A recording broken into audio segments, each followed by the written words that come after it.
you've been doing it for a while, and actually you just launched a program, Sigma Society, and you kind of give guys like the blueprint on, you know, how to be attractive, how to get girls, and we've had discussions on this as well. But I think this is something that's definitely needed, especially in today's like dating marketplace. What would you say is like some of the biggest mistakes that guys make when it comes to like getting girls and maintaining that attraction? Well, it's twofold. There's like what mistakes they do going into interactions, and then there's the mistakes that they make in the relationships. And I think both things were frustrating for me. I was watching my friends in these relationships where they had just lost all their power, and they're just getting bitched around or like kissing ass to a girl that's way fucking beneath them. And then I see a lot of guys getting blown out in the initial interaction because they go in and they just massively over-communicate interest. And I think that's probably the biggest mistake that guys make. And that's kind of what they're told. That's what Hollywood tells them. That's like kind of the accepted thing, is to go up to a girl, give her a bunch of compliments. And the problem with that is it puts her in a position of like, okay, I know I can have this guy. Do I want him? And when you're looking at something through that lens, all the flaws magnify, and it just makes a thing less appealing. And I think guys, they just make that mistake and they don't know any better. Yeah, and I was able to look at like some of your stuff, which thank you for the, you know, access to some of it. And you're real big on like telling guys like, hey, to overcome the anxiety, you want to kind of approach it from an indirect perspective. Would you say anxiety and fear of rejection is like most guys' biggest issue when it comes to talking to women? Yeah, I think it's a big problem. And I think when you go in and, you know, take more of an indirect approach where you're not over communicating interest, you don't set yourself up for rejection, right? Like if you go in and tell a girl how beautiful she is, or you ask her out on a date, or you ask her for a number, it's kind of like a binary response. She either has to accept or reject, and usually women's default setting is to reject. So I think that, even if they like you. Yeah, I mean, it's just, they're just used to it, and then they expect the guy to chase, and then eventually they'll, you know, whatever, but they keep the guy chasing, and that's what these books, like The Rules and all these, you know, books that these women have, it teaches them to do, is to keep the guy chasing. And that just puts them in a massive position of power because their flaws disappear and that guy's flaws magnify. And I just don't want to see guys in that position because it's unnecessary. Like you can go in, you can open the interaction, you can start talking to a girl without letting her know. Like it's like playing poker. These guys just like want to fucking flip their cards over. It's like a lot harder to fucking win in poker when everybody can see your fucking cards. You mentioned something that's very interesting about the rules and girls reading books. I think this is something that needs to be talked about more. Like guys don't understand that like women actually like read books and practice this crap. Like they don't like a lot of guys go in clueless, but like girls, number one, they already deal with men all the time. And then number two, a lot of them talk to each other about this very thing and there's books on it. Like, can you talk about that a little bit? Like how educated women really are when it comes to like finessing men, dating them, extracting value without necessarily giving value back? Yeah, I mean, you know, to give the poker analogy again, it's like, you know, women are playing poker and they're just seeing everybody's cards. Well, you get better at poker if you knew everybody's fucking card and then you saw every time somebody's bluff. You know what I mean? You just learn faster. And I feel like that's what happens to women. Like from the time they're like 13, 14 years old, like all these guys are hitting on them, communicating interest, letting them know like, hey, I want to sleep with you. And when they do that, then it's like, okay, they correlate all these things the guys do with a guy wanting to sleep with them. So they're just more socially calibrated. And the way I would, you know, explain it for a guy is it's like the guy just goes in the gym, sees a heavy bag and starts hitting the heavy bag. Well, if you hit a heavy bag for 10,000 hours, you're not going to be a fucking great boxer. But if you get some fucking coaching and some training and you spend fucking 100 hours, you're going to be better than that guy that spent 10,000 hours just drilling in all the fucking bad techniques and all the wrong shit. I think that's what guys do is like, and it's good to have volume. Like it's good to just get out there and fucking do this stuff. But if you don't do it correctly, you're just, you know, your chances of success are going to fucking go down dramatically. And that's true of anything. Fucking golf, I just don't understand why guys will take fucking direction with golf and fucking badminton or ping pong or whatever the fuck ever, chess. They get coaching for everything other than the most important thing that they're fucking doing, which is, you know, choosing their fucking lifelong partner or the girl that they're dating or whoever you're spending the most time with, and that's going to be your girlfriend, your wife, whatever, or somebody you have kids with and now you're stuck with them whether you like it or not for the next 18 fucking years. That's like a pretty important thing. And I feel like guys just assume like, oh, like I got this or I know what the fuck to do. And they just don't. Yeah, they don't. And it's even worse because like you mentioned all those hours. Like if you mentioned like practice all these hours with bad technique, it's going to like set in and it's way harder to unlearn a bad habit than to learn a new one. Yeah, like taking a guy that's never done any fucking boxing and just teaching them the proper technique from the start is easier than like having them unlearn all the mistakes that they've been making. So, you know, well, I think a guy that goes out and just, you know, has a bunch of experience is going to be better off than a guy that doesn't do anything. I'm just saying like there's a version where you can learn the right thing to do and then put in fucking time and get there a lot faster. I'm all about like doing the least amount of effort and getting the most amount of volume in the shortest period of time possible. And it's like, I want them to have as many positive interactions as possible, because that's going to give them more confidence. More confidence yields better results. It's kind of like a snowball that can go in one direction or can go the fucking other. Yeah. And most guys, it goes the fucking wrong direction, and then they just, convince themselves, I'm not good looking, enough for women, or women don't like me, or whatever. And they're right, but the difference is, like, they can do something about that. And I think that's one thing that guys don't understand is, like, women can't really make themselves that much better looking. Like, they can do a little bit of stuff, but they're born ugly, they're kind of fucked. If a guy's born ugly, he's still, like... We can make up in other ways. He's good. Yeah, this like, is true. Elon's not good looking. Like, Yeah. Seth Rogen's fucking ugly. Like, there's plenty of ugly guys that get a ton of pussy. Yep. And, there's just, like, there's 12 different attraction triggers that you can fucking implement. And, like, pre-selection is one that a lot of guys don't understand. That's one that I use, like...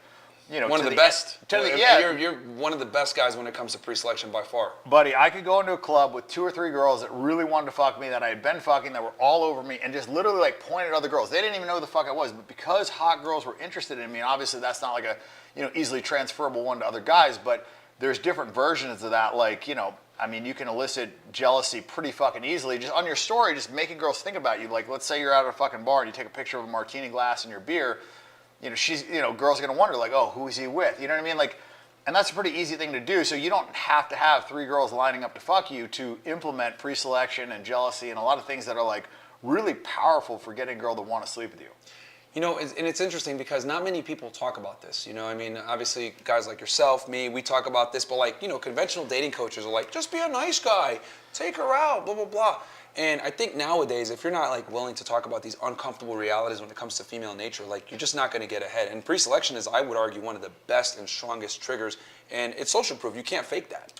Yeah, it's super powerful. And you got a lot of these like, male dating coaches or guys giving advice that are like super good looking guys that have never had any fucking problems, that, like stuff that works for them is not going to work for the average guy. And then you have women teaching this stuff, and it's like the women are the worst. It's comical, man. Yeah, because they can't even tell you what they want. Like, if you ask most women like what they want in a guy, and then you look at the last 5 or 10 guys they fuck, they have like almost none of these things. Yeah. So like they don't even know what they want. And it's not really about what they say that they want, it's what they respond to that I focused on. And so, look, I had a big sample size of girls that wanted to fuck me that I screwed it up with, and a big sample size of girls that wanted to fuck me that I also fucked. And until you have that control group, which most guys don't have, until you have that volume, you can't really run an experiment and figure out like what works and what doesn't work. And I look at, dating kind of like poker. In the beginning, like, everybody had theory, and a lot of guys thought this was the right thing, and there's a lot of guys that agreed. Like, after like 10 years, like all the best players agreed this, and this was Absolutely. right. And they had the supercomputers and the quants that just like figured this shit out, and then we realized like how wrong we were about certain things that we were sure of. And I think dating is similar. Like, I think there's a lot of like really bad accepted advice out there that's just dead wrong that a lot of people think is right. Yeah. And you spent quite a bit of time, well, obviously from like dealing with women throughout your lifetime, but you also spend a lot of time like compiling data for this specific program. I remember me and you talking about it almost like 2 years ago. Like, you've been working on this for a while. Well, it was harder than I thought, Take us through that. Well, just because a guy can box doesn't mean he can teach somebody how to fucking box, right? And so, like, I had to actually like break down like what would work for other guys, why things worked for me, why things didn't work for me. The big thing was figuring out the mistakes. Like, we just need to start there. Like, if guys just wouldn't make 10 of the most common mistakes, like, they would have 99% better fucking results. So, like, stop making the mistakes. And also, like, small tweaks will have a massive downstream impact on, like, your success or your failure. And so a lot of this isn't necessary. In fact, it's not necessarily like putting in more effort. In fact, a lot of times it's putting in less effort to get a better result. Because a lot of guys correlate this with like business, where it's like, I put in a bunch of effort, I get a promotion, I show up at fucking 3 a.m. and change my buddy's tire, I have his back in a fight, like he's gonna be a better friend, like all this stuff, which is true. But all that effort that you put into a girl before you fucked her actually cuts against you. I agree with, bro. I've always told guys, it's like, putting a bunch of sweat equity and time into a girl a lot of the times is actually one of the few endeavors where it's counterproductive. It's 100% counterproductive. Yeah. Like, almost unequivocally. I mean, this is not like in a long-term relationship, right? Like, this is before you fuck the girl. Yeah. The more effort that you put in absolutely will cut against you. Yeah. And people just like don't value what they can have very easily. And if you're fucking chasing after a girl, if you're putting in a ton of effort, you are in that category of somebody that she can fucking have. She knows that she can have you with very little effort because you're the one putting in the effort. 2 people can't fucking chase. Only one person can chase. And so in the relationship, somebody's always pursuing. And I just fucking don't want the guy chasing after the girl so hard that she can never chase after him. You mentioned something really interesting in one of your videos when I was watching, where when guys are chasing, they're almost like in tunnel vision. And when they're in this tunnel vision, they're not necessarily looking at like their mistakes. They're so focused on pursuing the girl and like getting laid that they're not even looking at the behaviors that they're demonstrating to chase after the girl. Can you talk about that in a little bit more detail, why that tunnel vision is so bad? It puts them in a bad frame. And this is the frame that most guys go into it from, is like, this girl's hot, how do I get her? And what that frame is this girl's looks are enough. I'm gonna do whatever I can do to get this girl just based on the fact that she's hot. And most girls do not value the things that they didn't have to work for. She didn't have to work for the fact that she's hot, right? So hot girl sees a guy pursuing her, and automatically, like anybody pursuing you, anybody that's working hard to get your, attention or respect or whatever, is by default beneath you. Like, you're not trying to fucking impress the janitor. Yeah. You're not trying to impress somebody that you don't feel like is better than you. Yep. So just by framing the interaction like that, and especially early in the interaction, when these guys go up and over-communicate interest before the girl has earned it in any way, shape, or form based on like who she is, and it's just based on her looks, automatically she's going to look at this guy as like, okay, he's not very discerning, he doesn't have a lot of options, like me being cute is enough, I can have him, do I want him? And that's not the fucking spot that I want these guys going in, especially with hot girls. Because like the hotter the girl, the more motherfuckers that are pursuing her. And when you've got 10 options... And they're ruthless too. Yeah, when you got 10 options... You can't make as many mistakes with a hot chick as you could with like a mid or an ugly girl. Like you make one stupid mistake with a hot girl and you're done. Yeah, because like think of a dating show. If you have fucking 10, 20 options, like you're not going to go for the first fucking one. You're going to sit back and be like, okay, I know I can have all 20 of these. Which one do I want? And that's usually the position that a hot girl's in. Yeah. And what I want the guy to do is get the girl in a position of like, oh, maybe I might lose this guy. This guy has other options. Other women want him. I want to compete. Just think about like an auction. Like your mentality in an auction is very different than when a traveling salesman shows up at your fucking doorstep and tries to sell analogy. you, Yeah. Whatever the fuck he wants to sell you. Great fucking analogy. Like when somebody tries to sell you, you're looking at what's wrong with the fucking thing. Let's say a business deal, all your buddies are getting into a business deal and there's like, the fucking thing is closing and like, you just want to get in. Like, how do I get in? And that's the way you want a woman looking at you is like, I don't want to lose this guy. He's got other women pursuing him. Not like, and another thing that guys do is they over communicate, their availability. They tell the girl, they over assure the girl, like, you're the only girl that I'm talking to. Yeah. They do that all the time. Stupid It's as like, fuck. yeah, just because like that's what they want to hear, but that's not what's going to be effective with the girl. And so a lot of these guys like think like, okay, if this is what I would want to hear, that's what the girl would want to hear. And you're not in the same fucking position as a hot girl. Unless you're like a super fucking famous celebrity, and even then your mindset's different because the girl wants to like date a guy, the guy wants to fuck the girl. Like, don't try and think like, oh, just because if for me, it'll be true for her. That's just fucking wrong. That's such a great point. You sitting there and saying like you're the only girl I'm talking to is like not the same as her saying that to you. Like it's her job to not be a slut. It's your job to be attractive, and if you're a slut by definition, whatever, who cares, right? As a guy. it's just a very different thing. It's like the whole lock and key analogy, right? Like the fucking key that opens a bunch of locks is a good key. The fucking lock that gets open all the keys is a shitty lock, right? So like because women have the choice, it's a very different thing. Like, if a girl's, been fucked by 100 guys, it fucking massively lowers her value. Yep. If a guy's had sex with 100 girls, it means that he's desirable, he's confident, he's probably decent in bed. Like, it says a lot of good things. He's done something right. It says a lot of good things, right? Yeah. And so I think it's one of those things where you just have to understand the difference in psychology between a woman and a man, and like this whole culture is pushed like everything is equal, men and women are the same. It's just like, and that fucks up guys' mentality. Like they kill masculinity. They're like doing all these things, which I think is another reason why men are having such a fucking bad time in the dating market, is because they're being programmed with all the shit that's like counter to the fucking truth, which is like masculinity's bad, like women want the super nice guy, equal partners. It's just all bullshit. Stupid shit. It's just all bullshit. That's why like the fucking girl is not always dating the fucking nice guy. There's like a line full of them at every fucking Walmart that are invisible to women. Like they don't want what they say that they want. They want the guy that's like, interesting, that they might not be able to get, the guy that's, going to be exciting. Like that's the things that girls go after. Like, and you see it in some movies. You see it in like the bullshit rom-coms where they're just like, put the gay guy in there and like shows up with the flowers and the fucking chocolates and gets the girl, which is just like absolute nonsense. But then sometimes there's more accurate depictions where like the girl ends up falling for the bad boy. And if you look at like the qualities that the bad boy has, that's something that's attractive to most women. So that's like one thing that Hollywood got right. But like most guys don't ever try and like, take on those qualities. They take on the qualities of like the main character, the fucking super nice guy that ends up with the girl. But that's just like, that's not how the real world works. Yeah, no, it's crazy how popular media, movies, television, etc. Like they're just basically telling guys, yeah, be cucks and you'll get girls, and it's like, no, dude, that's not how it works. It's crazy to me how counterproductive mainstream media is with like telling guys how to actually be attractive, because what it takes to actually be attractive shows like unflattering realities about women that people don't want to hear. Yeah, I mean, and you see it in the dating market, right? Like back 50 years ago, like the average guy got an average girl and everything was decent, and like it's like, the same thing with wealth. Like all these things have just been so polarized. Now it's like 5% of guys get all the girls and the rest of the guys have like fucking no shot. Yeah.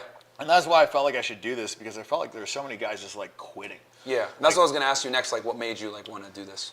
There's a guy I was like playing video games with, kind of fucking nerdy dude, didn't get a lot of, like didn't work out, like all this shit, and I just kind of like took him under my wing and like got him on HRT, got him in the fucking gym, like got him to stop smoking weed, and now he's got a girlfriend and she's fucking pregnant, and he stopped smoking weed, he's working out all the time, like his entire life fucking changed.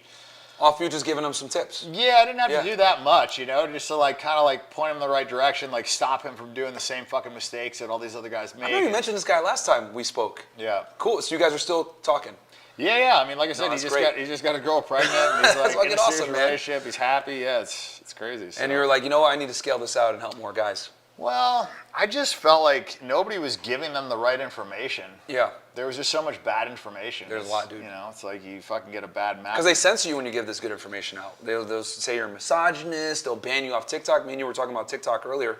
Yeah, like, I mean, that's a part of it, but I also feel like there's not a lot of guys that have figured this out. Like, you really have to, like, go out there and just, like, figure out what works and what doesn't work, and the only way to do that is to have a big sample size. And I feel like a lot of these, like, male dating coaches, like, they have a lot of theory and, like, stuff sounds good, but, like, these guys don't get a lot of pussy. Facts. They're not outside. They're not. Like, you have to fuck, like, hundreds or thousands of girls to figure this shit out, It's kind of like one of these things where, since there is no fucking roadmap, there is no, like, established, like, right directions and wrong directions, everybody kind of like starts from fucking zero. Well, actually, now they don't start from zero. Back in our day, we started from fucking zero.